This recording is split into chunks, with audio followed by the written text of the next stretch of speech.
Hello, lovelies. Welcome to yet another episode of Setbooks World, still a part of Love, Learn and Share with me, Avan Shiko. Today, I'm very excited for this guest that I'm hosting because he has been on my radar for a very long time. Like, but, but before I introduce him, I just want to take this opportunity to remind you of the play 23 years and above. Those of you who are there for 50 plus one, you know how we did that stage. No, this one is a sexy, romantic dramedy. So please, msilete watoto. Sawa. Anyway, and there's an offer that we gave out. So long as you are an actor under a production, there's an offer for you. Tafuta mbogi yako ya watu watano. Pay 1,000 shillings, tuma jina ya mbogi yako kwa hiyo namba yenye iko hapo chini, and then you are catered for. Offer is 10 days remaining, closes on 13th of November. So mkairada. Okay, tupatane hapo Kayole 2 Social Hall kwa Dio on 14th December, and we take a moment, and remember there's also a red carpet, so dunga kukil. All right. Now without further ado, let me take this chance to welcome my guest. Thank you. Manze jitambulisha kwa audience wetu, bwana waambie ni nani. Well, my name is Moses Ngwiiri. I'm a seasoned thespian, an actor for a very long time, and also an artistic director. Nice. Under Center Stage Productions. Very well represented. Yes, the Center Stage Productions, and also I'm the current chair of the Setbooks Productions in the country under Kccaa. Nice. Yes, Kccaa is Kenya Cultural Center Association of Artists. You have a lot of titles, my friend. Kidogo. So kuna nickname? Sini lakini my actor sometimes they call me Bazu. Msikia Bazenga. Bazenga. Ukiingia hivi ni Bazenga. Nasikia ni Bazenga ndio huyo, najua ni mimi. I know you look like one though. You work out. Kidogo tu. You do. Manzi huko kukuja nini? Kukuja mtu anatafuta nini marine nini ya kuact. There's someone here. There's a test. Yeah. So anyway, now ebu tuambie, now that you have been long, I assume when did you start Setbooks? Ama uliingia lini or atokiwa actor? Okay, in the world of Setbooks now, this is my 17th year. You don't even look like when uliingia ukiwa 15 years old. This is my 17th year in this industry. What? Of Setbooks, yes. That's a lot of experience. Yes. So how was your journey? How did you get into Setbook, and how has it been so far, especially as an actor? Okay, first of all, I would like people to know about traveling theater, where it started. Oh, yeah. And until now where we are. And so that I can take you along the journey, ndio pia mse mwenye pale nje ajue, because wase wengi huwa ajui. And again, you know, theater is the oldest form of art. True. Theater is the oldest form of art. Na hizi vitu zimekuja kama film and all that, even right now the way we are doing content creation. Bado theater is the pillar. And for those who don't know, theater started in Greece. Okay, that's a new one. I'm also learning with you guys. Yes, theater started in Greece. And it started as religious festivals. What? Yes. Religious? Yes, they wanted to pass the message of religion. So every time where people gathered in a religious way, people used to come and act. What? Yes, then Romans wakakopi, then wakanza yao. Then it went to Elizabethans.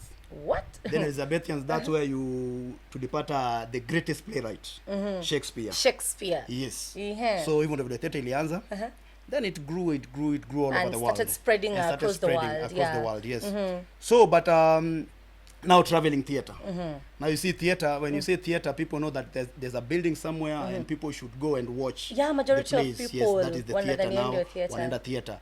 So after that, then kulikuwa na there's someone who sat down then akafeel kwamba kuna wasee they are not privileged.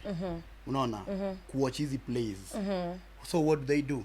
They started traveling theater. Okay. And this traveling theater was started by one John Ruganda.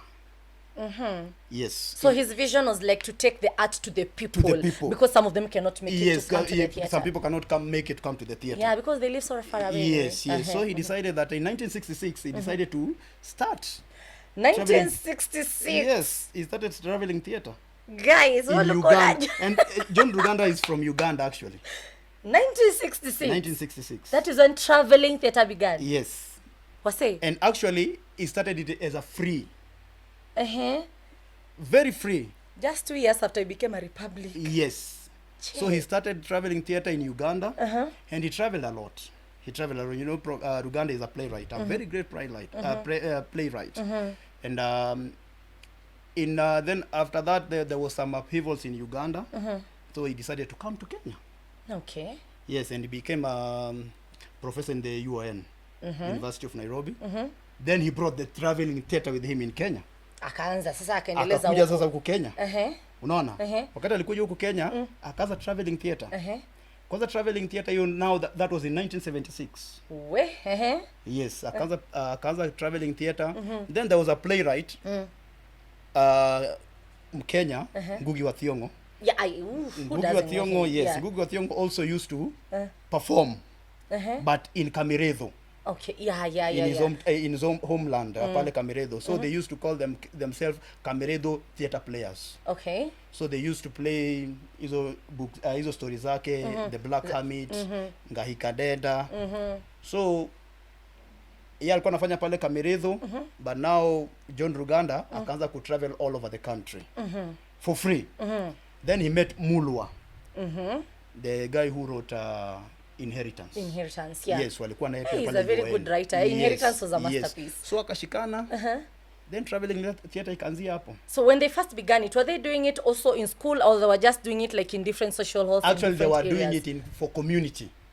Especially, you know, politics. It was political, so what on a pass message, politics and all that. Kama ile Betrayal in the City, probably the first version. Yes, kama Betrayal in the City. Wakaanza Man of Kafira, actually. Man of Kafira ndio walianza nayo. Wakaanza kutravel nayo, wakaanza kupiga hapa na pale. Then Francis Imbuga pia alikuwa tuna wao. Yes. These are greatest people, man. Unaona? So wakaanza kufanya na wao Ngugi wa Thiong'o. Pia akafanya ile Ngahikandenda ikakuwa ikacapture attention ya gava. Kwa noma mpaka wa leo. Mpaka ikabidi ahepe. So wakati alihepa, so John Ruganda akaita hiyo traveling theater. Then ikaanza kuingia wase wakaanza kuona kumbe kitu inaweza kuwa fiti hivi.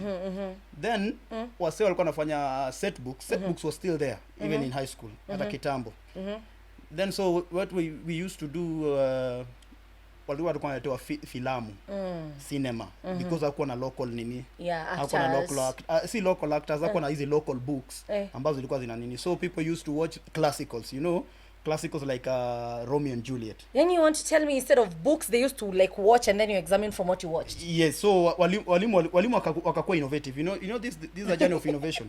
So walimu siku moja wakakaa chini wakajiuliza, tumesoma Romeo and Juliet, wanafunzi wetu wanaona nini? Then wakaona filamu ya Romeo and Juliet. Unaona, kuna hiyo filamu, wakaleta watoto. Okay.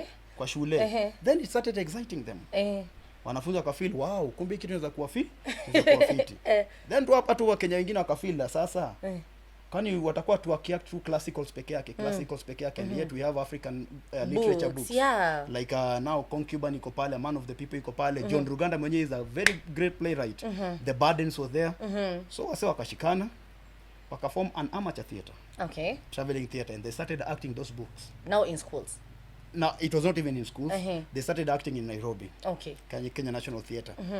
One of them akakaa chini akajiuliza, na wale wasa wanatoka kule Ukambani kule ndani. Manze, West Pokot, West Pokot huko kule ndani. Kwani si wanafunzi? Unaona? Jamaa wakashikana. Wakaform traveling theater, so wakawa wanaenda kwa mashule. Oh, yeah. Unaona? Then sasa ikaanza kugrow hivyo. Ikagrow hivyo, that is in 90s.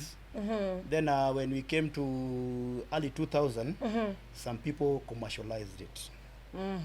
And it people saw that now this one can be an income, and again can also be a source of employment, especially for the talented youth. Yeah, true, true. Because if you're so good at it, why not? Yes. So wase wakashikana, and productions zikakam. Yeah, productions zikakam, zikagrow sana.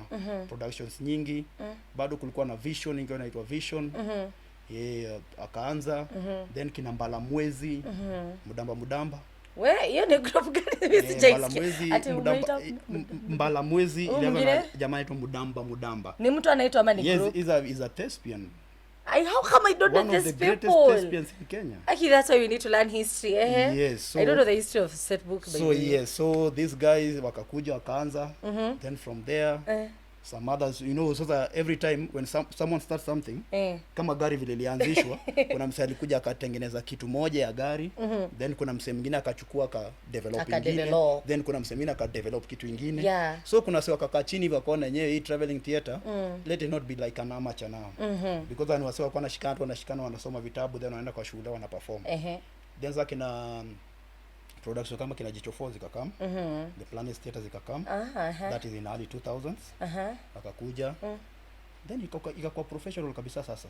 And the people saw the worth in the art, so they paid willingly. Yes, they paid willingly. Watu wakaanza these productions wakakuja wakachange hiyo nini scenario yote. Ikakuwa sasa ni this is professional now. Yeah, now we are professional actors.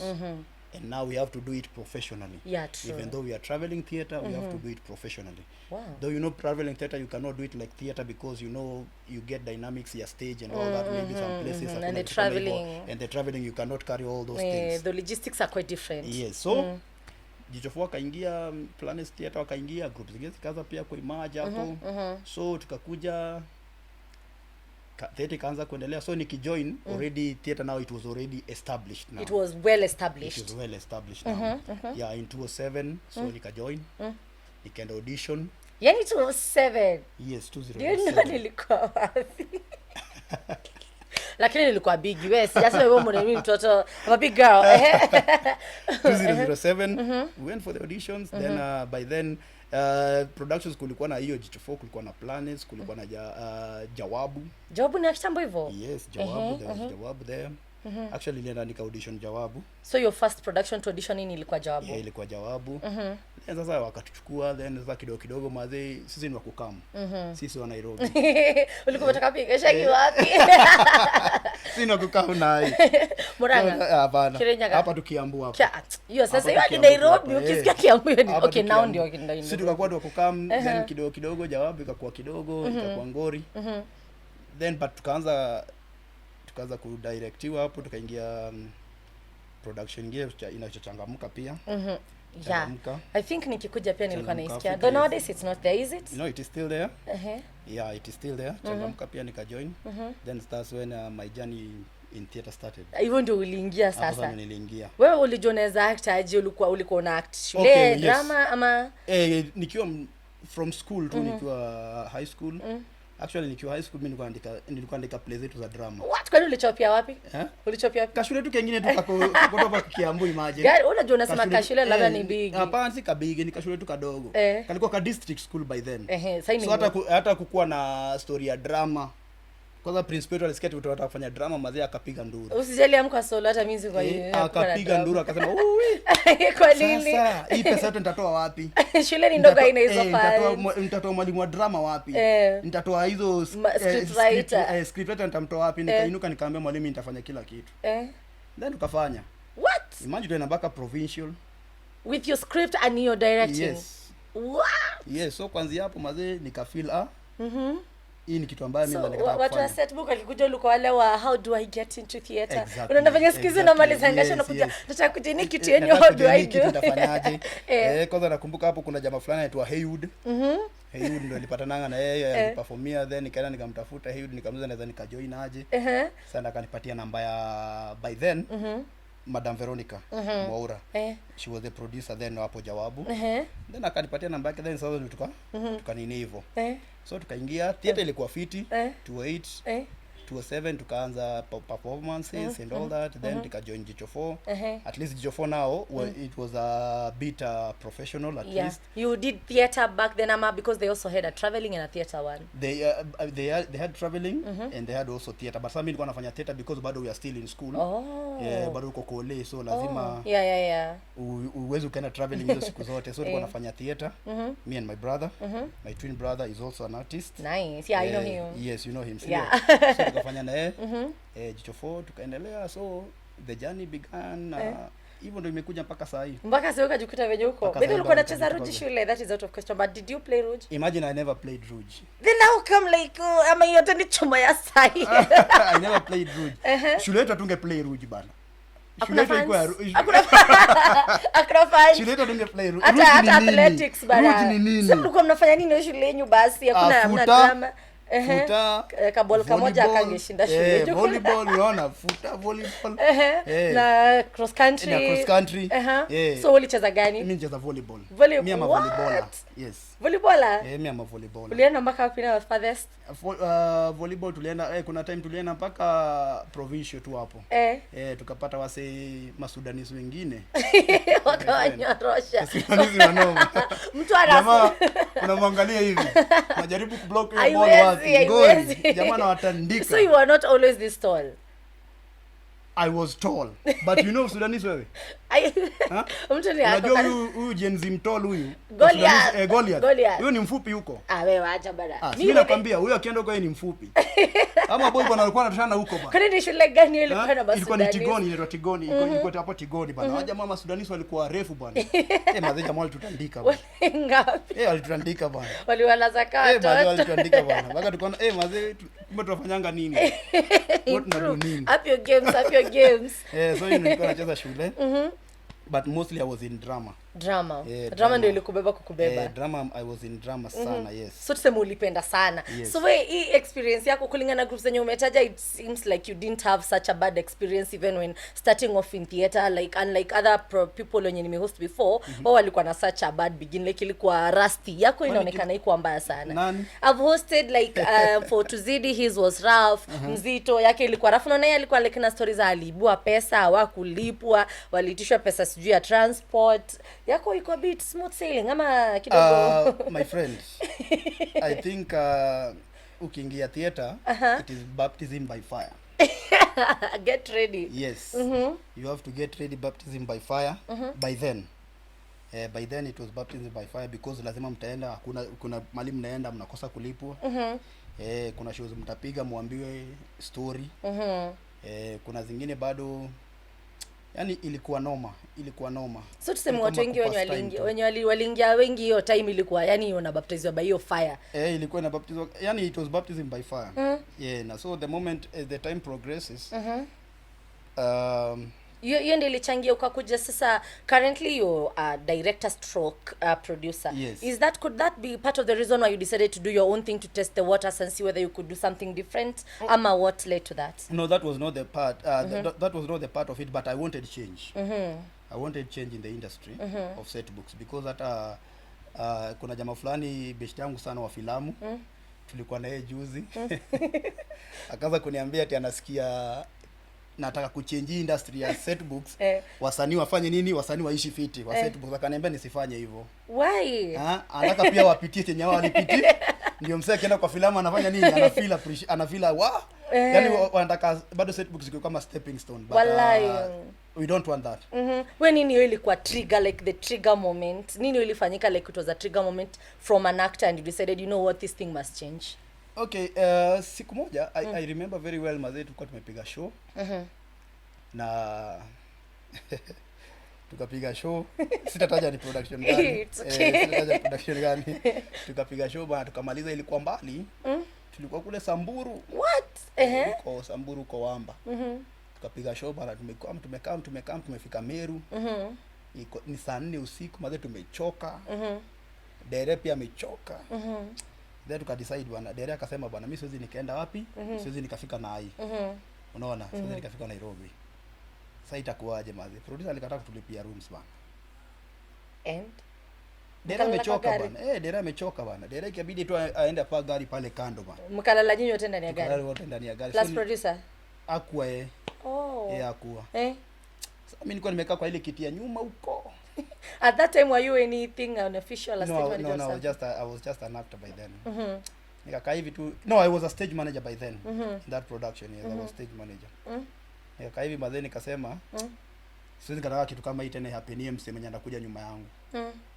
So nikasema mimi the moment anza production yangu kuna vitu zingine ambayo nitajaribu kufanya nini? Kuchange. So right from the word go ulikuwa like na ambition ya kutaka to have your own thing. Yes. Was it triggered by the experiences or just ambition? I think from the word go I always wanted to be I've always wanted to be a teacher all my life, and that's why nikianza kudirect mimi nilikuwa na feel tunataka kudirect wase yani kuna cha talent, so kufika hapo nika feel now I'm an actor. I think now it is high time I also give other young actors a chance, and by giving them a chance is maybe by starting my own production. Okay. So that's why that's when I started Center Stage. What year was that? Center Stage started in 2014. Wow. Yes. It's an oldie. Yes. Yes. And since then, have you been able to make any strides that were quite different from then? Have you seen theater grow its dynamics different from what you experienced back then? Yes. Yes. And we are still pushing. And I really thank Kccaa, Kenya Cultural Center Association of Artists. Kenya Cultural Center Association of Artists, it was an association that was formed back in 2009. 2009. It was formed by then the production that I have just mentioned. There were 9, I think, by then. But then they formed it as a chama. Ni kama Kccaa ilikuwa tu kama Kccaa ma producers au ma production zote zishikane to just in case kama msee ako na shida wanamsaidia, kama production yake iko imelemewa mahali wanamsaidia. So akaiform by then. The first chairman of Kccaa was just Podak, the producer Jichofo. Then the first treasurer was Veronica Maura, ambaye ni pambazuka saizi. Then secretary by then sijakumbuka ni nani, but sasa hao ndio wasio ambao waliform hii kitu. So akaiform 2009. Then ikawa ilikuwa ni yao as productions, but haikuendelea, ikafika mahali ikakwama. So in 2015 I think when Matiang'i came in as the minister, pale kwa Minister of Education, Minister for Education, things started changing. Aka feel kwamba there are some people should not go to schools, and Setbooks has no importance. They didn't even consult and even know kama Setbook iko na importance ama ina, because every teacher has a right to have a resource person. True. So sisi kama actors wa Setbooks we come as a resource persons. So Matiang'i akakuja akasema, if you can remember 2015 shule zilichomwa sana. A lot. There was scandals every day in the Gazette. Yes, so jamaa akajaribu kuangalia reason ya kuchoma shule ni nini. So akajaribu kuangalia akaona pengine hawa sawa Setbooks pia wanachocha wasee kufanya nini? Sasa hii fikiri inafaa kubaniwa. Then akaban. Na ile hali we used to be vetted. Before you go to school, we used to be vetted as a production. So they even banned vetting and all that. So that's when Kccaa also revived. Sasa Kccaa ka revive ikasema, we have been there for long, and we have been creating employment to these young men and women, especially those who come from drama festivals. True. Kwani wanataka waende wapi? Unaget hiyo nao wanafanya theater nini universities. Unaona tena another thing is hatuwezi kutoshea wote kwa screen. Unaona hatuwezi kutoshea wote kwa filamu. So kwa sababu most of the time utakwambia tunataka twende filamu. Hatuwezi kutoshea filamu sisi sote. Unaona, and art is very wide. It's diverse. It is diverse, you see. So a stage actor should not be pushed to go to film if they don't want to. And also there is something about stage acting. Yes, the stage acting, you see? Because the good thing with the stage acting that you get information there and then. If it has a reaction, you get it there and then. And then kuna wase wa filamu pia. Kuna actors wa filamu nao pia wako tukivyao. So Matiang'i akaita shida, then kwa shida, then that's when Kccaa rose to fight for our rights. True. Yes, as productions, and also to show the government that we are not here by mistake, or we are not here illegally. We are here legally. True. And we need to be understood, and we need to be seen. We are not well-conditioned kids. So you know, the well-conditioned kids, their work is just to be seen and not to be heard. And that is not us.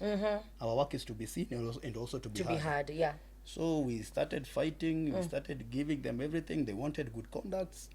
I remember that time all productions, that was a requirement. Yes, by then sasa already the chair then was already not in the country, so we had to elect another chair. So we elected the chair by then elect Bwana Mboya, Mike Mboya. He became our chair. Then we took all the productions. We took all the productions as Setbooks. We came together. By then, actually 2015 made it better because even though Matiang'i, it can be a blessing in disguise. Yeah, true. It was a challenge but a blessing. In disguise, yes, because by then tulikaa chini tukaona kumbe tumekuwa hatuko tunaangaliana.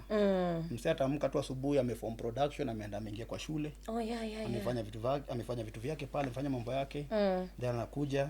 Hakuna accountability yoyote. Unaona, hakuna accountability. If somebody messes up, there is no one to blame. Yani ni inaharibu jina yenu nyinyi wote and there is nothing you can do about it. Mpaka hapo tukaanza kuelewa wale watu wa Setbooks. I know, mpaka wa leo hii Setbooks inakuanga like ukisema mpaka wewe ni actor wa Setbooks uko like. Kuna watu wanakuangalia hivi. But ni foundation ilikuwa. Ni foundation ambayo ilianza. Of which I'm not blaming them because ni wase walikuwa wanaanza, because kitambo Setbooks ilikuwa ni wase wanapatana, wanashika lines, then wanaenda kupiga vitu vyao, unaona. It started as an amateur. Kila kitu, everything starts as an amateur. But the time progresses, kuna na professionalism. So 2015 tukakuja, but even before 2015 we used to be vetted. Kuna groups ambazo bado ni professional still today. That one I can assure you. There are some productions that are very professional. Very professional. Yeah, true. No, but there are some that are not even professional. I get your point. That someone just somewhere, kijana amekaa tu chini akaona again atanikiga kwa shule. Niambie mwalimu atakula kitu kama fulani. Unajua tena hii Kenya yetu pia story ya kukula. Kila mtu anakula tu. Everybody. Nataka kukula kitu fulani. Then mtu ata feel kama hii napatia hivi na huyu jamaa anapatia hivi, hata niende na huu. I think those are the productions that James Webo referred to as quack groups. They have no basis. They're just they have no basis. Na wana spoil sana. We usually call them briefcase productions. That is a new term. Yes, we usually call them. I've not heard of them. I just know the quack one. Your briefcase nayo. We usually call them briefcase. Why? Because wanabebwa ama si ofisi yako yote iko kwa briefcase. Kila kitu yako yote. Hauna somewhere that I can come. Hata nione. And majority of them are actually productions, but only with a producer, no cast members, no nothing. And you cannot even find them. And I get your point. So in 2015 we came up and then we saw that whatever Matiang'i is saying, he may be harsh, but again, he has some truth in it. Mkajambia kaa venye nani alikuwa anasema if you do not. Yes. If you do not. Yes. So tukaitana, tukaform, wase wakakuja, na tukaanza kufanya our internal vetting. And that year ikakuwa ngumu sana, but again during election 2017 gava ikachangamka. I think ni kwa sababu ya election, nothing else, it's political. I think kwa sababu election akatupatia hizo barua. But then again tukaona it is good for us to follow that route. Sasa then after that our second chair akaingia Madam Veronica. Then she came up with good ideas and we supported it as a members. Na hizo ideas tukaanza kuzifollow that a production need to be, we need to know you as a production. We need to know you, and that's when we know you, because kama sisi everyone that joined theater that time atakwambia production A or 2 or 3 or nini ilienda na doza zangu. Guy, everybody who comes here is like walienda. Kuna msee alienda na doza zangu, kuna msee alienda na doza zangu. So tukakaa chini tukaona now we have to be professional. Because this is a work. This is a work and we have to protect it. So tukakam na rules and regulation ya Kccaa. And some people out there usually think that Kccaa ni producers.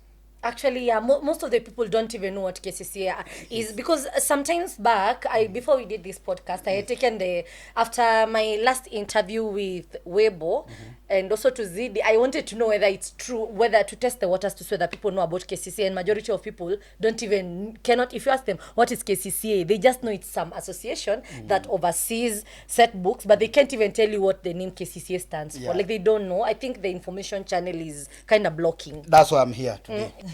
Actually, that's why I'm here today. I'm here to talk about Kccaa. I'm not here even to talk about my production. I'm just here to talk about Kccaa. The journey of Kccaa. Kccaa is an association. And why was it formed also? Yes, it was formed, it was formed as a chama. But then as the time progresses, in 2015, we saw that it is good, it can oversee the production houses. So currently we can say KCCA currently its job is to regulate Yes, the productions. the production, the setbooks. Yeah, Setbooks productions. Yeah, Setbooks productions in the country. Sawa. And not only Setbooks, because you know, kuna someone, you see, the way I told you that traveling theater started as first of as religious. Yeah, true. Then some some activists came and wakaanza kusend message ya politics. Then kuna msee alikuja akaona Setbooks zinafanywa kwa shule na literature. Akaform Setbooks. And through revolution, of which I'll not mention names here, there's some young man, a young man somewhere, alikaa chini akaona si humanities zinaweza performiwa.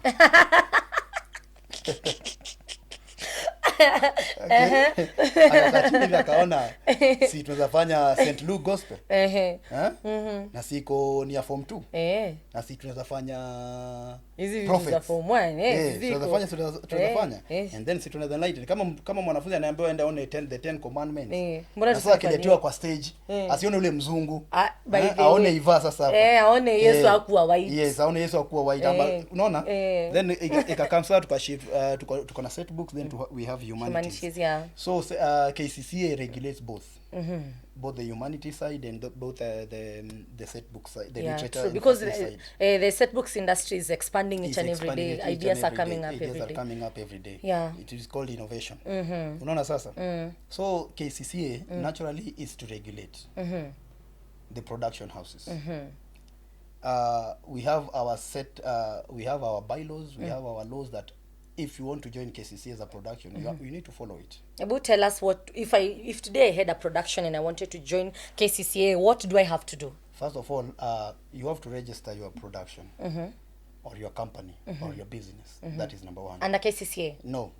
Kwanza kwa government. Kwa government, okay. It has to be registered. Yes. Kwa government. Then you have to come to KCCA. If you come to KCCA, you have requirements. Number one is that certificate. Number two, you have to know your profile. Who are you? Okay. As a producer or as a production? As a producer kwanza. Okay. Who are you? Tukujue wewe. Then from there, we have to know your physical address. Okay. Yes. It's a requirement? Yes. Where can we get you? Ndio nikimesa mkuja munichape. Where we can get you. So yeah. Just in case if anything happens and maybe you're in the wrong side of the law, we know how to, you know where to get you. We'll access you. Yes, we'll access you. So another thing now, you have to have a list of cast. Yes, and those cast has to be physical. We have to see them. Yes. Another thing also that we are working on, we are working on this is a work in progress. We also want to establish directors guild, Setbooks directors guild, so that we have a directors ambao atakuwa kuja kuangalia quality of your work. As part of the vetting process before you are a member of KCCA. Yes. So those are the things that tunataka kuangalia. Unaona? So those are the requirements whenever you want to join KCCA, you have to. So first of all, you have to be legal, be registered. Yes. Okay, sawa, when you're ambitious people. Yes. And then there is a registration. No, but before I'm registered. Before you're registered, we have to look at these things first. Profile, we vet your group, we see them physically. Yes. We know your physical address. Yes. And then if you see, you meet all the requirements, and you can join. If you don't meet the requirements, especially when it comes to talents, KCCA will help you whenever you need help. Especially kama ni acting and all that. We'll assist you. In finding cast members, Sama? In finding cast members or even giving you a director. Yeah, because some people, kuna mtu anakuja na act one term, then anafika as a director. Unaona? Ama kuna msali toka group nyingine, production fulani, anakuja kuna hizo blocking zote, anafikira as a production. It is directing is hard. Yeah, true. So we have to give you experienced directors, and we have them in KCCA. So those are the things that we can help you with, especially talents, directing, even costuming. If you don't know about costuming, advice mbaka. Yes, we advise you on costuming. We advise you on the plot of the play. Yes. Now, if I may ask, the last time I hosted Webo here, he stated that KCCA is toothless, which that statement is quite contradictory on a personal level, that is to me. But if for those people who are not familiar with it, can you tell us how true is that statement, by the way? How true is it? Okay, nilimsikiza na Webo in terms of like alikuwa anaongelea mambo za policies. Yes, my former chair. What he's trying to say is that this market is too wide in such a way that even if we try to regulate it, shida sio saa zingine sio sisi, shida ni watu wako kwa ground. True. Especially our clients. Sawa. Because like for example, for you to access a school, yeah, there are some requirements that you need to have. A lot. Yeah, depending on the school. There are some requirements. Actually, every school.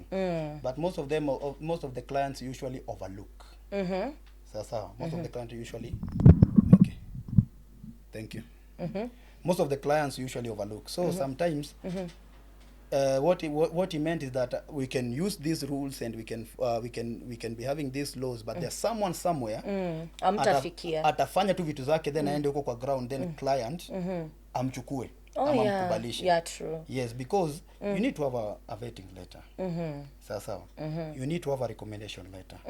Sawa. Like right now we are working with Kccaa, the Kccaa. We are working with Kccaa. And working with Kccaa, that means that we are working with the managers of schools, because those are the principals. Principals are the managers of schools. And we have the authority letter from them. Yeah, true. Because whenever the moment we went to the Ministry of Education, they usually they told us that it is good for us to work with the people on the ground. Yeah. So we work with the people on the ground, and we work with Kccaa, and Kccaa usually give the recommends the letter to the members of association. True. But then again, we also do our internal vetting and all that. Then we put our members in Gazette. Okay. Yeah. I've seen like twice, I think. No, the first time, every year we are gazetted. Yes, every year we are gazetted. And those we gazette, they're not even all our members. Those are the only people who have reached a certain threshold. Because Kccaa has a very, very, very huge numbers of members, of which we want them, all of them. Actually, we want by next year, if God wills it, to publish what? To publish to only 50s, only 45, only 60, and yet we are all over the country. Yeah, true. Are you getting the point? Yeah. But you have to meet this requirement. So whatever he meant that we are toothless is that because he said it is like a free market. Because some client somewhere hatafuata hizi rules. Yeah, true. And then again, now the problem with these clients, and this is very important, is that if something happens on that material day, especially in that school, they start blaming watu wa Setbooks. Na atasema Setbooks, atasema hiyo group, atasema ni Setbooks. Atasema hiyo group, atasema watu wa Setbooks. Inapea the whole thing a bad name. Watu wa Setbooks walikuja wakatumesa. Unaona? Ilhali anajua vizuri sana this person kitambo access hii shule anafaa kuwa na requirements. Then ukimuuliza wewe mwenye alikuja kwa hiyo shule hiyo siku mwenye alikuja kuperform ni group gani, hata akumbuki jina. Kwa sababu he or she was looking at something else. Something else, yes. Yeah. He or she was looking for something else. Then when it backfires, wanakuja kwetu. Una get your point? Of which means nikawaambia clients wetu, it is good for them to work with people who are regulated, so that even something happens, we can always protect them, because Kccaa doesn't only protect the production, it can also protect you as a client. It protects them. Yes, it protects them, because one thing we will find that member, because let me tell you the truth, you see all our members, we usually know every time any school that they perform in, we know. Unaona? Kama sa for example you work with a production, right? Do you know, I usually know every day that each school that you're performing at? No, I didn't know, but probably you do, because you are the chairman, you have to know. I do. Yeah. And just in case isemekane tu kuna so and so walifanya, for example, let me use who's the random school? A random school like let's say Nyando Girls. Yeah. Then something happens in Nyando Girls that involves the Setbooks production. Me imagine I'll know. So are all the groups in Kenya, theater groups in Kenya under Kccaa, or there are some of them that are still out here dilly-dallying and probably out? You know, sometimes whenever you give the threshold of people joining, kuna watu ambao wataki kufikia, na kuna watu wanapenda mkato, njia za mkato. So kuna watu wako na njia za mkato huko nje, but we push them. We urge them wakuje to join hapa, ndio just in case, because this is our industry and this cake is too big. So you have to join and let us have professionalism. Which is and very important. The moment important. we start having professionalism, everything is going to run smoothly. Yeah. And also to our clients, we are urging them, clients, kindly work with any production that is under Kccaa. Yes, under association that is working under the association. It will be easy for you on your side and also on our side, because even if you have the complaint, you know who to complain to. You're getting the point. You know who to complain to, because we're in social media. We have our email, Kccaa practitioners. So you just send email, or you even just call our I'm the chair. You can call me. You can call my number. You can also call the SG. Yeah, true. We have our SG, who is our Secretary General. His number is in public. My number is in public. So you can always call. Yeah, so please, if you are going to have a Setbook actors come and perform in your school, it is imperative that you find out whether they are under the association, so that just in case anything happens, hata si mambo tuna performing peke yake, another critical thing might occur, like that time when they walikuwa mesingizia ati sijui actor mgani amepea mwanafunzi mimba. If it was not like, where will utamtoa wapi? Good thing it was not even true. Turns out msichana sijui ni what had happened to us. I get your point. Because again, another thing, again, people always look for scapegoats, because kama ukiangalia kama ile issue ya Moi Girls, sorry to say, they insisted that it was an actor, and yet it was not. It was not. They insisted so much. And you see now, if that school had taken a production, a non-production, unaona, a production that is under an association, at least that day tungekuwa na record tujue ni walikuwa wapi ama walifanya nini. Kama ni ukweli walikuwa hata hiyo shule. Another thing they also need to know that is we don't our association doesn't deal with an individual actor. Now that's where another problem comes in, because an actor becomes famous, then anainvitiwa kwa shule. Na get your point. Anainvitiwa kwa shule. Some are disciplined, some are not. It's human nature. Yeah, it is human nature. So utapata maybe invite mtu mwenye amekuja kwa shule, then akafanya kitu ambayo it was not good to the students. Then utasikia walimu wakisema ni our actors. Unaona? Our actors. You see, that is a bad thing. You have to be specific. If you are calling those entertainers, wacha kuwe ni entertainers. But if you are calling Setbook actors, don't call an individual. Call a production. And I don't think there's an individual who usually go to school and say that I am so and so, and I want to come and act. No. There's always a procedure. I am so and so, I'm working for Center Stage, I'm working for Enlightened Thespian, or I'm working for Planet Theatre, or I'm working even for Pambazuka, and we are coming here. And it is also good for our clients to usually confirm with the producer of our production, because there's always the head or executive, the CEO of the production. Because someone can just come to write on a name. Yeah, true, it happens. Yes, it many happens. times. Someone can just come and write on a name, then wanaongea na mwalimu. Ni kama Adidas na Adidas. Hiyo sasa. Na Nike na unaona vitu kama hivyo. So vitu kama hivyo pia walimu pia wanafaa our clients wanafaa pia kuwa very keen. And by the way, so last on my last episode I had a guy called Tuzidi. He's an actor, he's just an actor. And he talked about producers in general and about mentorship, stating that there is lacking mentorship, because he was saying that actors are bitter because they are still, as much as the KCCA is working to regulate these groups, obviously your tentacles can spread into every nook and cranny.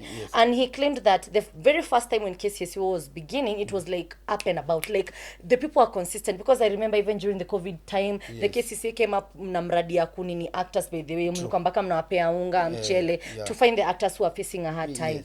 But he said that as in the recent years that there is not that proper follow-up to see what is really happening in the productions, which could also be the cause of why, first of all, most actors don't even know about the KCCA. They don't even know about their rights, because the follow-up has stopped.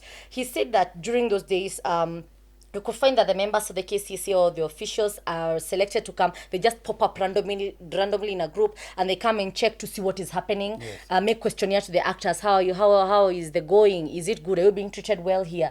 And nowadays there is no such, which has given rise to these quack producers, if I may say so myself, that are mistreating cast members. Some of them are not paying the cast members. Some of them are assaulting the cast members, if I may use that, or harassing. Let me use harassing the cast members, especially girls. And he says that it's because of lack of mentorship. But the one that really, really got me is him saying that some of them are in the KCCA and they hide each other. Tell me a bit about that. What is happening there? Now, thank you very much. Sasa, it is good. Unajua, as KCCA, we usually give the information out there. We give the information out there. But now the problem is, I understand Tuzidi, because kuna vitu ambavyo hufanyika. Not only even in theater, but even in other places. Vitu hufanyika sana. But now we are trying. We are trying our best, and we usually want the information to reach them. First of all, KCCA si ya producers peke yake. Unaona kama sasa wakisema ati we hide each other, we don't hide each other. Actually, you see, From the moment I became the chair of Kccaa, I think I have solved almost 10 cases. And most of them usually favor the actor, not even the producer. And those producers, especially those who are in Kccaa, because one thing, I don't have the mandate to come and question a producer who's not in the Kccaa, True. who's not in the association. I have no mandate, unless I just work as a friend. As a friend. Because there's a production that pia kuna wase wengine walikuja wakawachwa mali fulani. I had to intervene with my vice chair. We had to intervene mpaka wase wakarudisha. That was not a member of Kccaa. That was not a member of our association. But you just did it out of friendliness of the and that's one thing we usually tell our productions to spread the message. But sometimes siwezi kafika. Unajua sometimes if we tell a producer and aseme hii na hii na hii, maybe anaweza kosa kufanya. Now because maybe most of the producers pengine they don't even work with they don't even get to know their actors because wanaachia directors your kazi. But one thing an actor need to know that is Kccaa, we protect both actors and the officials and the leaders. Yes, the leaders, even the actors. And one thing, as an actor, you need to be in a production that is a member of association. That one will help you. That is one. Secondly, you need to sign a contract. Don't use an agreement. We are not Jews. Jews are the people who usually use gentleman's agreement and they keep it. And they keep it true to their word. They keep it to their word. You see? But we are not like that. It is good always to have a written contract, written contract. And I usually tell even my cast, they know. And I usually tell them that itatoka mbili, kuna moja yako na moja yangu ya sign production. Both. Yes, we sign both. Sasa na kama utataka kuchukua, you can put it, because nowadays hata ukipiga picha iko tu sawa, unaweza piga picha, you keep it. So an actor need to work with a production that is a member of an association. That is one. Secondly, an actor also need to sign a contract with a production. Sasa and this thing that you have to do that. And again, one thing, you have to look at the professionalism of that production. Yes, because honestly, I don't know. First of all, a professional production will never allow people to drink alcohol. A professional production will never allow relationships in a production. Those things ruin quality. Yes, they ruin quality. They ruin. So the moment, and now the problem is not even us producers, also actors are very indisciplined. Actually, most of the actors are very indisciplined. If they come to a production that they feel that there's no drinking, because like for example in center stage you cannot, even if you take alcohol during our work session you cannot. Ukienda home ni sawa, but the moment ukona sisi it is very hard. Actually kuna wengine wakona itakuwa to rehab.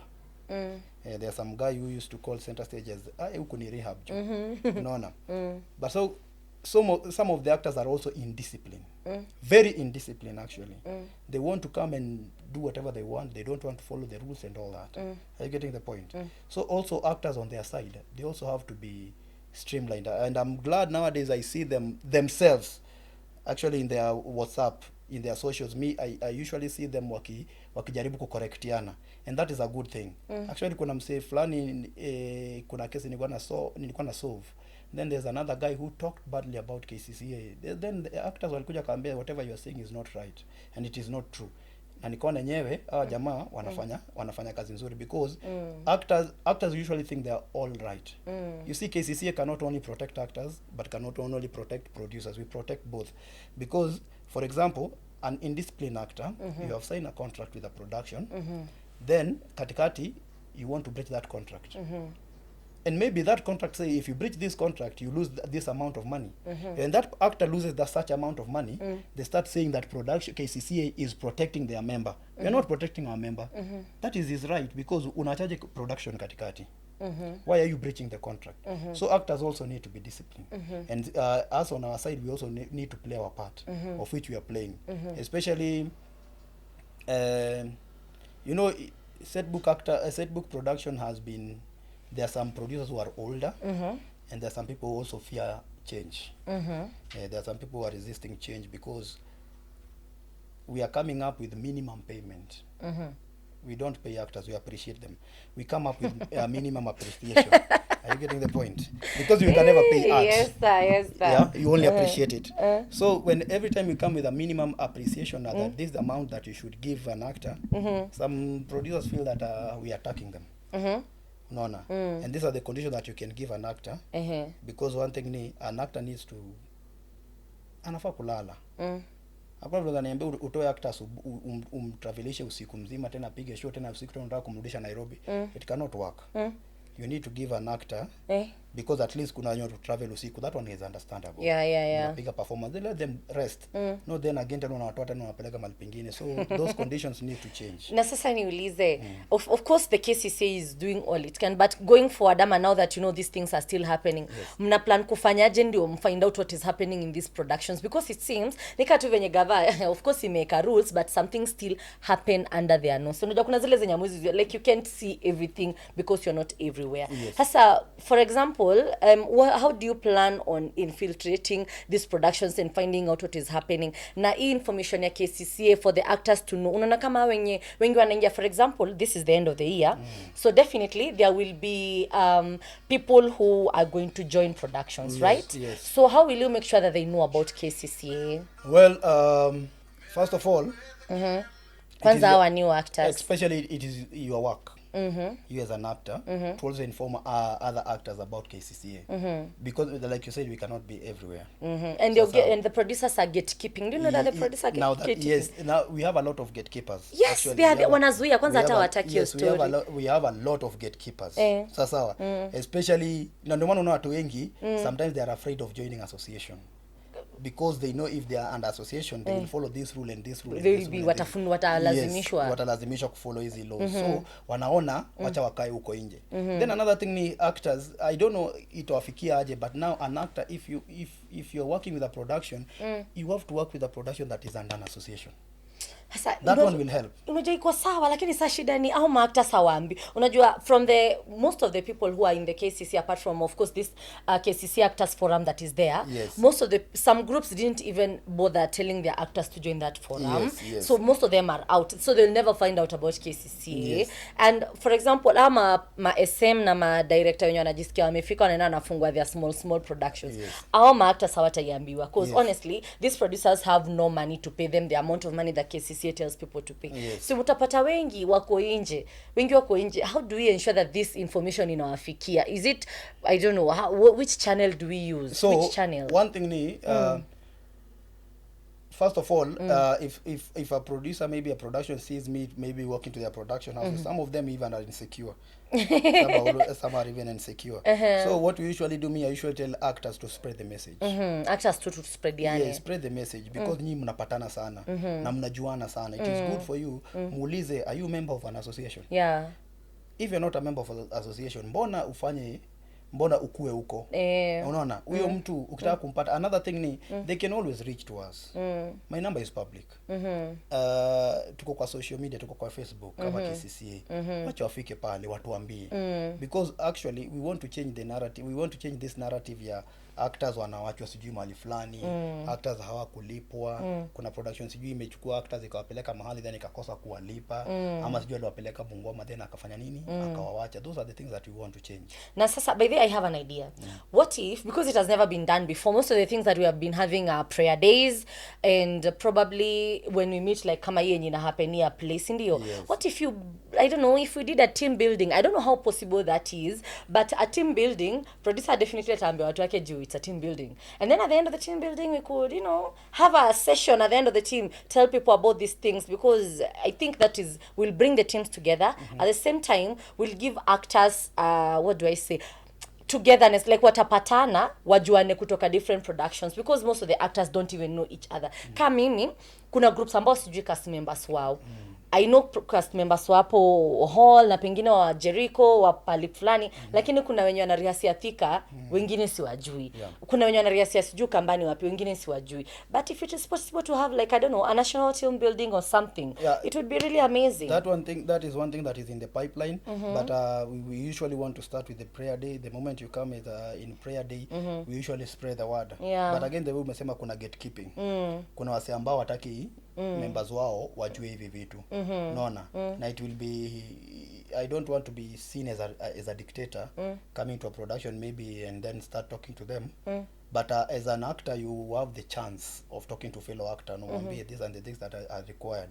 And they can also reach to us and ask us. mbona amfiki kwetu, mbona amfanyi vitu hivi, but as our members we usually go to our members, we visit our members.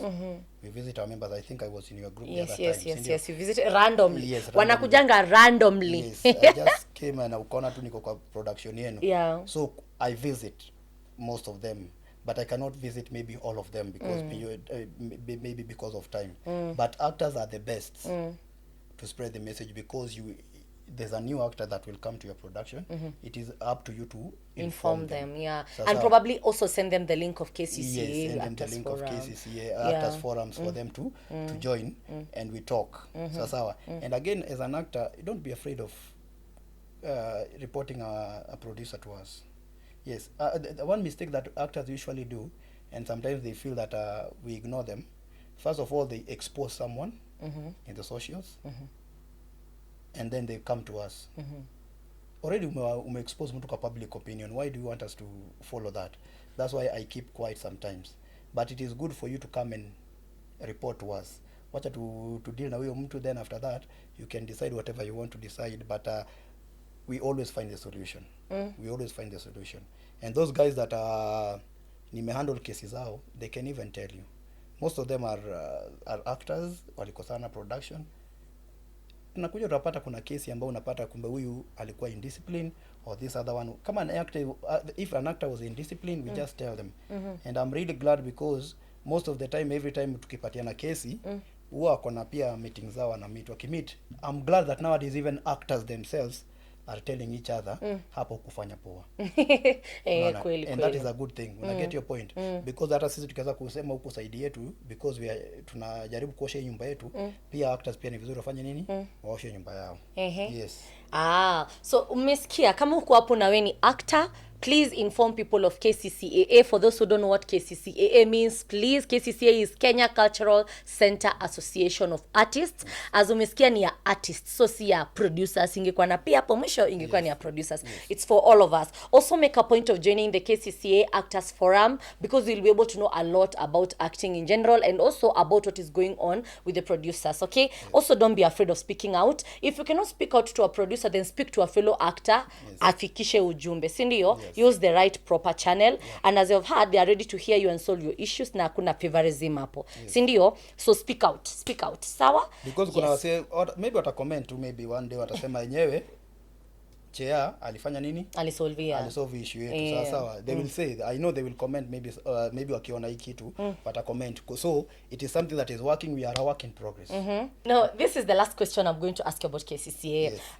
So KCCAA definitely came together because the Setbook productions were facing a big issue, and they thought, oh, we have an association, why not come together and regulate so that this issue you are banning haiwezi kuja. But the last time that Webo was here, who he was now the vice chair, or was he chairman? He was the vice chair, then he became the chairman. Yes. He said that the very first reason for people coming together for the KCCA was on the wrong footing. He did not actually condemn it. He said it's because KCCA has a lot of good, if I remember his words correctly, he was like, actually they have some really good leaders. Moses Ngwiiri, the chairman, and also the vice chair, they have some really good ideas, but their reasoning is falling on deaf ears because they formed the association on a wrong footing of getting the vetting letter and nothing else. Is that true? And if it is, how close are we to getting that letter? Because if I remember well, last time tulikuwa prayer day pale, ni prayer day ama pale Nairobi University. We signed some stuff there, and I thought it was really, really promising. So how close are we to getting the letter? And was true? Did we form this thing for the sake of the letter? That is very true. The reason for us coming together as the production houses was to get the letter. Yeah, true. From the Ministry of Education and nothing more. And that's something that has been eating us. And it has affected you. It has affected us so much, because one thing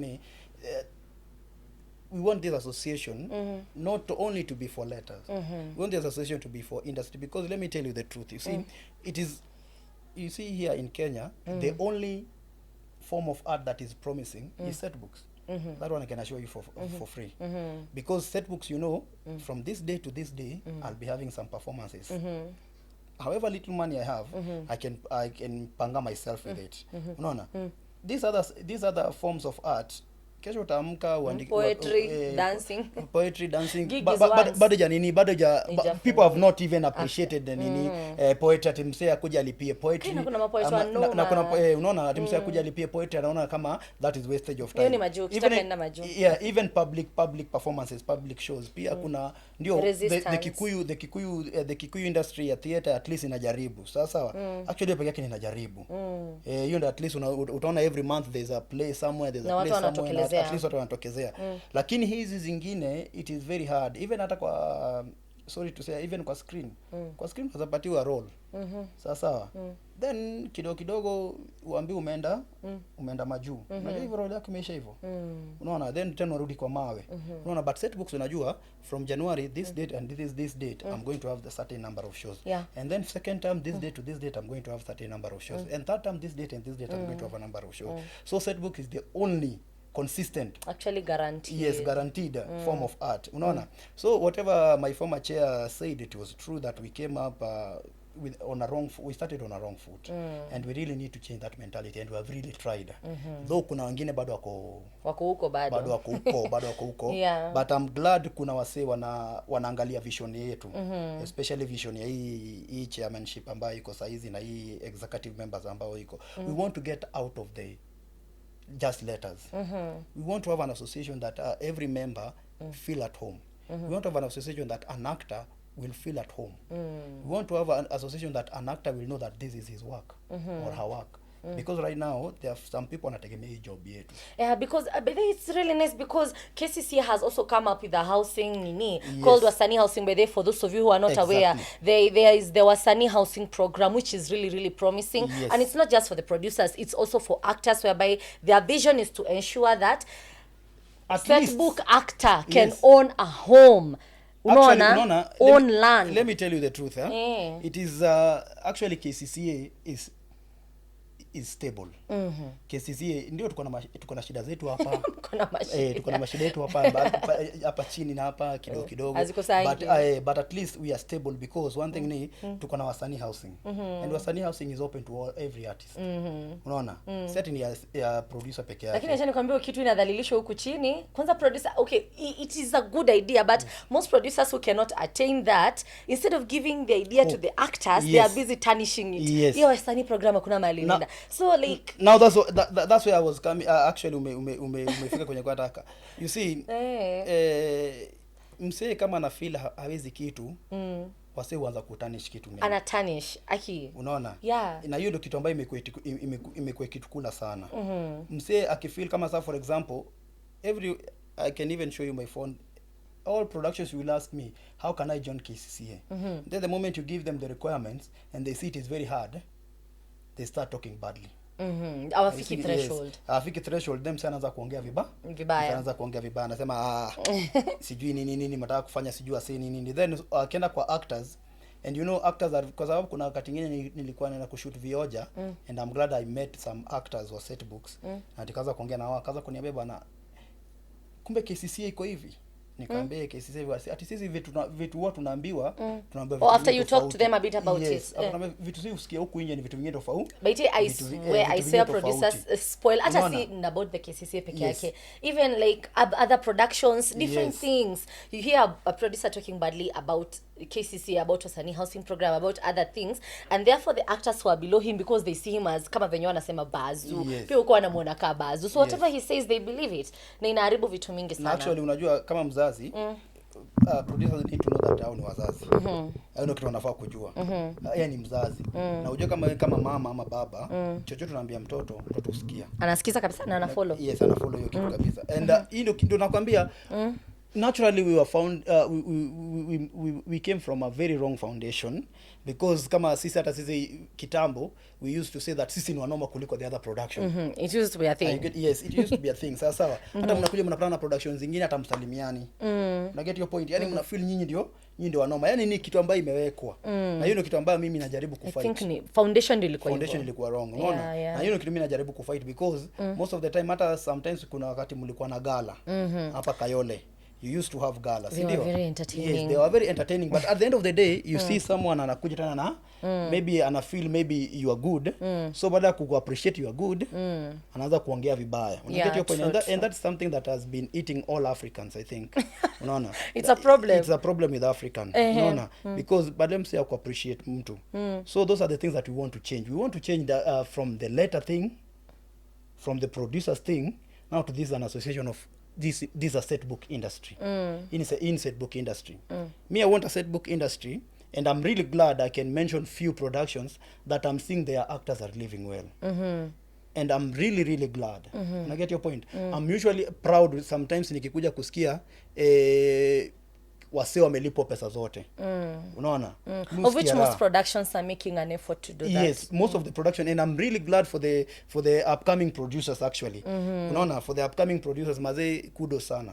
Sasa upcoming producers wanajaribu sana because most of them wanaona kama unajua pia kuna wazai, but kuna wazai pia unisikiza, and I'm really glad because I used to be their worker. Unaona, I used to be their actor. Most of them I've worked with them, and now unisikiza sana. And I'm really glad kila msee anakuja appreciate kitu ambacho mimi nafanya. Unaona, it is no longer about the Ministry of Education. Unaona, it is no longer about the letter. It is about us.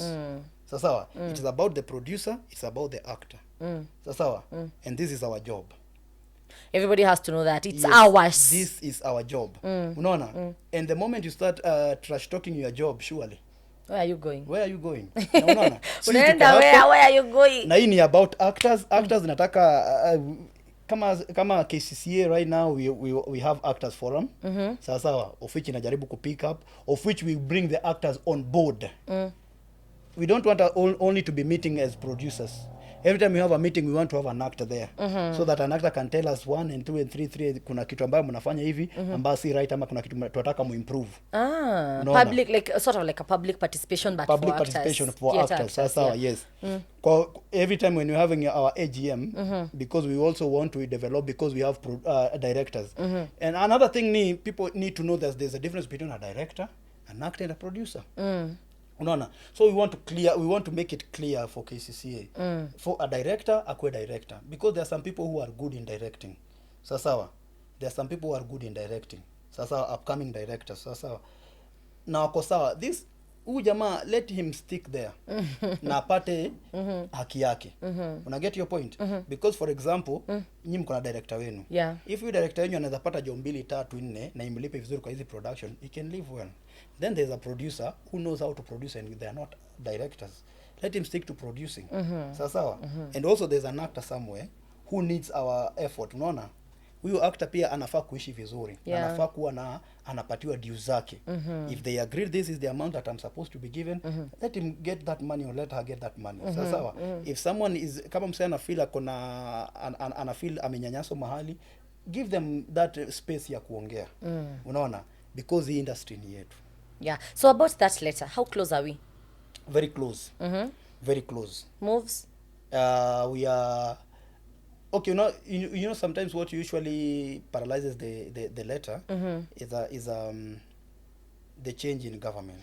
I think also Ebo alluded it to that. When yako hapo pia is like the change in government, because one thing ni right now, for example, unaongea na this minister kidogo amebadilishwa. Unaona? Then when you go there unapata tena hiyo file tena, you have to start again. You have to start again. Yeah. But we had a meeting with Kccaa with the PS education, and we really had a fruitful conversation. Actually, he's the one who advised us. We work with the principals. Are you getting the point? Because he told us some principals also had some reservations for set book actors and for set book productions, because there are some productions that huwa wanaenda shule hata waambi principal. Okay. Principal anatembea hivi anapata watu wanaanza shule. And you know, anatolewa na nduru kwa office. What is going nduru on? ya students. Yo, so akatuambia let us work with the principals. So we worked with the principals, and they told us there are reservations too. They told us most of the actors wanakuja, wengine wanakuja wamevuta bangi, wengine wamekuja wamekunywa pombe. And another thing, we are teachers in direct. So unapata msana anakuja kwa shule amevaa short ama dem amevaa ka miniskirt kamefika sijui wapi, anataka kutonesha tattoo, and it is not allowed in the it is not allowed. Lazima tungesema tattoo, si hata ungesema brown thighs. No. most of them want tattoos. Una get your Some point? brown thighs. So, Nataka kuonyesha brown thighs. So akatuambia hizo vitu, and those are the things that we are working on. And right now, if you can see, there's always, even in a production, I believe my vice chair amewapatia the code of dressing. Dressing. No ragged, dressing, no yes. Open shoes. Yes. Haki zingine, lakini open shoes ilifanya nini? Hapana, huwezi kupata mwalimu on a weekday amevaa open Surely shoes. open Maybe on a weekend. Una get your point? Na then huwezi kupata tena hata mwalimu amevaa kamini skirt. Una get your point? And you know we are dealing with young men and women. Sisi ni Gen Z. Sasa si moja tu tufanye tu kama Gen Z. Hapana, you have to. Mtaki tufanye crop top tuonyeshe flat tummy. Huwezi kufanya hivyo, especially kwa hiyo environment ya shule. Yeah, true. So Belio Kipsang told us to work with the principals, and we really had a talk with them, and we really want to thank the former chair wa Kccaa, Mr. Indimuli. That guy really worked with us, and that guy really understood us, and he worked with us with that along that journey. Hata wakati alikuja kuretire from Kccaa, he worked with us very well, na akatupatiana tena vizuri kwa the next one. Sasa Mr. Willy. Na we have a very good partnership, and that's why unaona sisi tunatilia mkazo tukiambia msee you need to have this and this and this, yeah, because true. that's the thing that we are protecting our work. No, we are protecting our work. So in short, Ministry of Education has given us the liberty to do that, unaona, and has given us the freedom. So Belio Kipsang also gave us some questions that we need to give him an answer, of which we are working on. So we can say the future is bright for Setbooks. The future is very bright. What can we do to make sure that iko hivyo, especially with the coming of JSS? The only thing I would request, and I would really ask people, is just to be professional. We lack professionalism. People lack professionalism. And also our clients. Kaini rada bana. Yeah, our clients also need to work with us. They need to work with us. You see, if a client works with you, then everything is going to be fine, because one thing ni hakuna mtu atakuletea kazi mbaya. Una get your point? Na akileta kitu iko underflow, you know where to find them. You know where to and find what to do. Unaona? Hii story ya clients wetu wanapenda kuambiwa, wanapromisiwa vitu kubwa kubwa na msee, then anakubali, then something happens, kina mramba then ina happen, inakuwa ni watu wa Setbooks. You unafaa iwachane nayo. Let us have people who have proper documents, documentation. Unaona? Let them have proper documentation, just in case if someone messes, you know where to get them. You know where to get them. Unaona? And then when you know where to get them, it will be easy. We deal with them, because we also have a discipline committee, disciplinary, that handles all the issues kama hiyo, and also ya actors. Na naambia actors ni vizuri sana wakuwe na hiyo information. We have disciplinary committee. In fact, if possible, I'm going to pin the numbers of the chairman and also the SG and the vice up kwa description box, so that if you don't have them, you can take them there, and if anything happens to you, can call them or contact them directly. I think that will help. That will help. Anybody who comes across this video, because kuna disciplinary committee, and this disciplinary committee is not only for producers, it is in for actors. Kama uko na shida na production yako, for example, wewe kama uko na shida na producer wako, you just bring the case. Unaona? We listen to you. We listen to you. Kama ni yenye sisi tutaweza solve kama association, will solve it. Kama ni ya kupeleka mbele, kama ni ya polisi unapelekwa mbele. Kama ni ya polisi inaenda kwa polisi. Atuwak na manyang'au. Unaona? So those are the things that we need to know, we need to have as actors. Now, winding up, we are almost finishing this. I personally know that apart from being in Setbook, you are also on film. And I know you're featured in plenty of them. Now, can you compare and contrast the two industries? Miski already umeshasema. Honestly, would you leave Setbooks to go to film? No. Me too. Why? I wouldn't. Why? Stability. That's one thing, and consistency. That's another thing. If you want to be famous, go to film. But if you want to be a good actor, remain on stage. Stay on Setbooks. Yes. If you want to have money, stay on Setbooks. Exactly. Trust me. So we are not saying that film doesn't have money, but again, you have to look at the consistency. Mimi personally, I love stage, and another thing, I'm an artistic director. Apart from being an actor, I'm an artistic director, and I love nurturing talents. Mimi, I love nurturing talents. Actually, every time I hold an audition, Mimi, I never take someone who has ever acted before. You want I usually take raw talent. Raw talent, then I build them. So that's what I would do. So meskia, acheni kukimbia film. Look for ways to diversify yourself in Setbooks. But if you can find yourself in film, do. do. It's good. Ahmad, good, find a way of doing both, by yes, the way. if you can find a way of doing both, you know, at the end of the day, it is money. At the end of the day, it is sustainability. If you can be sustainable there, why not? Yeah. Enda pale. At least pia kuna wase ambayo fame pia uleta blessings kwao. By the way, kuna wase fame uleta blessings kwao. Milango zinafungukia hapo. So ukipata opportunity usikatae kuenda. Ukipata main role chukua, by the way, those have money. Ukipata opportunity ya kuenda wewe enda ufanye. But one thing I can tell you for sure, if you do stage acting, you'll be a good actor even in film. What is the best thing about being a stage actor for you? You're free. Free to do what? Anything you want. You in stage you can be anyone you want. Anyone you dream of. That is the best thing with the stage. If you ever dream of being a doctor, there's a role of a doctor somewhere. You can do yani ukienda home unafikiria ni daktari. Unaona? Yes, unaenda home unajua wewe ni daktari, because one thing excuse me, naitwa Naskodoa. Sasa unasikia, because another thing with the acting is that you will do the research. Unajua mpaka sometimes tukifanya role ya doctor umetafuta terms za daktari ndio ungare nayo pale msiaone wenyewe huyu jamaa anajua sana. But ukifanya baby, the thing I love most about stage, and I usually tell nani director wangu namwambianga mimi hata sitaki ati kwenda venye watu wanasema ngati nenda Hollywood. Okay, Hollywood is also pretty good, but I usually say Broadway. Like it's big, Broadway, it's a bigger stage. I love how when you're acting on stage, the gratification is instant. Exactly. You feel it instantly. Yani ukipiga kitu kali unaisikia hapo hapo. Audience ina react hapo hapo. Sika film where probably I'll have to wait to meet someone who's something they're like, hey, you're really kill. Unaona stage like unaisikia hapo. Ukienda curtain call, una get nini pale there. Manze, ukienda curtain call ni wewe. Unasikia tu, unasikia. Unaona? And another thing with the stage is that you are free. Yeah. You are free to make all the mistakes. Yeah. And that is the good thing with the stage. You are free to make all the mistakes. But I know people assume that stage is easy, but stage is harder than film. No, it is the hardest. It is hard because there is no take two. Yes. Hakuna venye kamera mala atasema, una venye kamera anakuambia okay take two. Ama for example ati tumekublock part ya kupigwa coffee. Atuna hapa ni coffee inaingia huko. Ikimess ni mbaya. Manze. So you have to make it real. It makes one perfect. Yes, okay, almost you have to be perfect. Yes, you have to be perfect because it has to be real. Ukingoa umengoa. Hakuna take two ati yo hapo. Tuchekelea na tuendelee.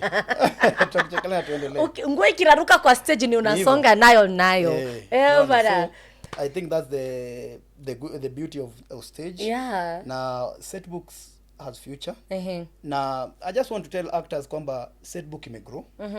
And it is the main income kwa hii art industry ya Kenya. It is the main income. Yeah, and you can make a living out of it. Mtu asikudanganye. Sio una make a living. Yeah, that is what I'll do, by the way. Make a living. Yes. Nime diversify nani. But that's it. Grow wings inside Setbooks if possible. Yes. And also if possible you can also venture out into film, but let nobody tell you what is you can and cannot another do. Thing ni tusidharauane. Watu wanadharauliana sana. Kuna msee ana feel kwamba kwa film yeye ni mnoma kuliko msee mwenye kwa stage, ama kuna msee mwenye kwa stage ana feel yeye ni mnoma kuliko msee mwenye kwa film. No. We are all brothers and sisters, and art is diverse. Ukiwa mnoma pale, mimi ni mnoma hapa. Wacha tu make it knowledge. Another thing I also want to tell actors, to especially with Setbooks, let us know each other. It is good for you to know each other. If mmeenda ku perform like the last week in second term, I think the second week after midterm, people met in Embu. Actors met in Embu, different productions. I was there, nilikuwa napita pale nikapata there were like 15 of them. 15 productions. Imagine wase wanakula hapo. Kuna actor wa hii production, kuna actor wa hii production. That was so fun. Yes, but now the problem was some of them didn't want to engage with each other. Mbona? Sijui. Why? So that is the thing that you guys need to engage, hata mnabadilishana namba. Yaani mmepata mali mmoja wa groups 15 na hamtaki kuongea. Imagine sasa unaona, so mnabadilishana namba. Kila kitu inakuwa sawa. Hata katiwa bana, si ukubali kukatiwa. Si ndio hiyo sasa. At least hapo na si ndio. Katiwa na afolabi bana. At least bana. Bana hata muulizo sema ngiko na nini wapo. Hata kwambie delivery yake huwa ni namna gani. Manze, hata kwambie ni mrembo kuliko Makenzi wake. Makenzi wangu ajui chenye anafanya. Hata mpige lines 1 2 1 kwambie ni Mungu. Unaona so actors need to, and we need to have that forum for actors, and all of us coming together. And another thing also, amongst our actors are also bad apple. of which haiwezi kakosa. So actors should know who to listen to and who not to listen to. You see, even if upate pengine kuna actor older kukushinda hapo, maybe anakupatia advice, I just want you to know that even fools grow old. So remember guys, I told you that. That is very true. Yes, even fools grow old. Usichukue tu. So unafaa uangalie. Again, msaki kupatia about negativity about setbooks. Let them tell you why. Yeah. Unaona? Listen to your reason. Listen to your na please actor work with a member of an association. That is a good thing. Sibebwe wana. Ukifanya na again sign a contract. As an actor. Always make sure you sign a contract. Sawa. And a production should not ask you for money. Actually, I should make that clear. A production should not an actor for money. Pesa ya? I don't know, but there's some production wasikia kwamba sijui kuna pesa walikuwa naitisha. I don't think an actor should be asked for money unless maybe they are doing camping, because there are some people who usually do camping. Maybe it can cater for camping. That one maybe it is reasonable. But now you also need to be told. Or maybe registration. Yes, maybe something like that. But for audition, when someone asks you for money when you're auditioning, no, auditioning is free. Yes, auditioning is free. Ni kama sasa ukuje uombe kazi, then msana akwambia ulipie kufanya interview, it will be very hard. Never pay money for auditions. Yes, so that is the thing. I think that is equivalent to a parting shot. Yes. Hiyo ni parting shot moja safi. Ama producer utawaambiaje kwanza wenye wanasema sema huko kila siku? Mimi chenza nikaambia producers wenzangu, mazee, we need to be professional. Honestly, we need to be professional and we need to be humane. Most of us are never humane. We need to be humane. Remember you were once there. Yes. Remember you were once an actor. Most of you were actors. Ni very few ambao hawajai act. And you know whatever ulipitia. So let us not make these kids that are coming after us wapitie hizi shida ambazo tulipitia. Let them have a better place, because our kids are also coming to be actors one day. True. Isifike point ambao unasikia mtoto wako anataka kuwa actor, unamwambia hapana daddy, usikuwe actor. Juu hata wewe unajua kenye inaendelea. It is not right. So we have to be humane, and please inform your members all the rules and the regulations that we have in Kccaa, especially your actors and actresses. Ndio wajue. I think ni hayo tu. Please, and let them be free to talk to you. Sifanye mambo iko ngumu mpaka mtu anaogopa giving them a bad picture of Kccaa. As in, don't tarnish. Kama ufiki waambie tu kweli, and if you can work hard, because like Tuzidi said last time, you're a father. By the way, it's to a producer is a father. Yes. You're a father. You're a father or a mother. Yes. So be a parent to those behind you. And to actors, please be disciplined. Most of the actors are not disciplined. And that is one thing that is killing this generation. And stay away from bangi. Yes, and also, yes, drugs. Actors, you need to stop drugs. It is killing this young generation sana, especially hiyo bangi. Wase wengi wanavuta bangi sana, na wase wengi wanakunywa pombe sana. There's nothing good out of that thing. I think the last time the actor that was here, Tuzidi, he talked about it, and is a living example ya kuonesha wasee kwamba there's nothing you can do that. Inaweza kupeleka, there's nowhere that bangi ama pombe inaweza kupeleka anywhere. Kujibamba kuna njia nyingi. So uangalie sana. Again, be professional. As we ask for producers to be professional, you also need to be professional. You need to know your territory. You need to know your umefikia wapi. Sawa. But again, always sign a contract. That's one I can tell you for free. Always sign a contract. If you join a production, sign a contract. And if a producer or a production goes against your contract, ask. Then you can also reach to us. Kama una feel kuna shida yote, we will always guide you. Yes, we will always guide you. Very wise words from the current chairperson Kccaa. Venye umesikia, sign contracts, stay away from drugs, zitakuharibu akili, utashinda kushika Setbooks. Utakuwa kitambo ukiingia ulikuwa unashika falabi, sasa unapewa boza. Alafu na imagine hata ukifanya Yesu na unavuta bangi. Kai! Utakuwa unafanya Yesu wasirana sema macho zimenyanya. Amefikia mali by the way zipiga show bila kunywa pombe. That is very shameful. Yes, unanyima roho za watu handsome tumeharibu sura. Si vizuri. I get your point. I love another thing, pia let us be in one relationship. If you know, you know. Yes, let us just be in one relationship. Tusirukaruke wase. Magonjwa ni mengi huku nje. it is good for you as an actor kujua chenye unataka. Yeah, leo uko na Johnny, kesho uko na Shem. Unaenda hivyo si poa. Guy, kwanza chain itamaliza. Chain mbaya sana. So pia tuangalie hiyo. Sasa my guy. Yes. Kiona nimetoa hiki tujua tumefikia pale. Mr. Director, you know what to do. Najua hata ajui. But we chai toke hapa. In this podcast we usually play a game. Yes. Hapo. Na hapo ni kama mnanikuta ni. Kujua maji juu inakugonga. All right. That is a total of, I think, Director, na mbona kunichanua iba? 500 Kenyan shillings, of course. Now, I am going to ask you a total of 5 questions. What? Okay? They're not so difficult. Na kwanza wewe nakuogopa because you seem like a brainiac. You might get all. Well, normal. So, a total of 5 questions basing around our country. It could be about history, could be about science, could be about setbooks, anything. Okay. Usitense. Kitu rahisi. For every question he gets to earn 100 bob, unachukua, sawa? Ukishindwa. Nawekelea. Nawekelea 100. Hapana, acha nikuhurumie now that wewe ni hapa. Acha niweke heshima ya bazu. Ukishinda utachukua anything. Acha wewe nikuhurumie. Otherwise ningesema urudisha utatoka hapa 0. Okay? Ready? Are you ready? Yes, I'm ready. Let us start you off easy. Haya, acha tuanze na jina na Setbooks. Mhusika Dida alikuwa kwenye kitabu kipi? Mhusika ambaye anaikuwa anaitwa kwa jina Dida alikuwa kwenye kitabu kipi? Mstaikimea. Nimewaambia chukwasu. This one is a brainiac. I'm afraid. I'm afraid. But that is an easy one. I know that. Why? What was I thinking? All right. What is a riddle? Riddle come. We are going to have 2. What building has most stories? What building has most stories? Library. Take 100. Oh my God. Okay, riddle.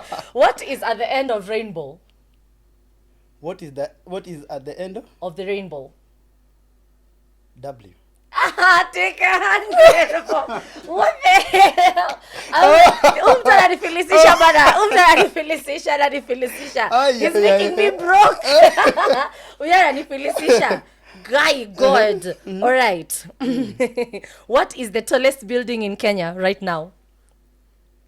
The tallest building in Kenya right now. The tallest building. Yes. In Kenya right now. Oh my God, acha nimroge. Okay. Saki maswali mbili ama za ku-explain. Yes. Okay. Niko na mbili ambayo I'm not so sure ni gani ni ndefu. Fanya piki punki useme moja. Sasa hiyo ingine shida ni ati sijui inaitwa aje. Ole wako. So, let me pass. Umepass? Si tubahatishe. Hautarudisha do. Okay, ni sio ile hapa hill. Kuna nyika hapa hill. Okay, tuseme pass. Pass. Britam Towers is the tallest building. Siko hapa hill. Wewe shida. Umeshindwa. Britam Towers is the tallest building right now. Thank God. My 100 is safe. Last but not least, ina sakurumia. Okay, kwa hata wawili sitakupea. Now that I'm becoming broke. Nipe wahusika 5 kwenye kitabu cha Utengano. Maimuna. Maksudi. Musa. Kabi. Bifarashu. Bitikocho. I got. Oh my God. This is the biggest brainiac I've ever gotten. Hata angalau Jemoniko alishindwa kidogo. Yeah. This was so fun. Na mimi nikuulize. Guy, hapana sina pesa. No, nakuuliza. Na yangu nikikuuliza nakupatia yote. Akiwoye. Ukipata nakupatia yote. Okay. Sawa. Usinite. I'm going to get 0, I swear. Okay, sawa. I will let me myself.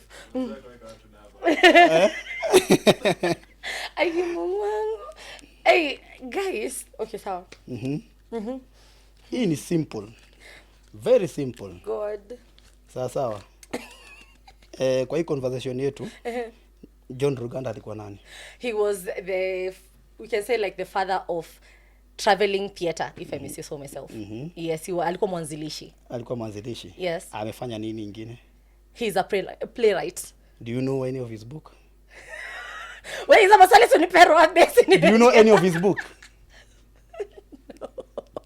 No. Acha nikupatie. Shreds of Tenderness. The Burdens and all that. Aya. Another question. Vitabu ni zake? Yes. I know the books but I don't know the writer. Yes. Okay, sawa. Aya, another question. Nataka kuuliza. Mimi ndio nimekuwa host sasa. No, I know. You guys are in the hot seat. Now the question is, the bus driver was moving in a wrong direction, and imagine the police left him. Why? Probably because it was an ambulance. Wrong. A fire truck. You are wrong. You are wrong. The bus driver was moving in a wrong direction. Yes. And the police left him. Yes. Because it was just the bus driver, he was not in a vehicle. Now that should have been the first answer. Last but not least. Okay. It moves around the town but never moves. He what? It goes around the town but never moves. It goes around the town but never moves. Goes around the town but never moves. What is that? Goes around the town but never moves. Yes. Mimi ni danda. What is it?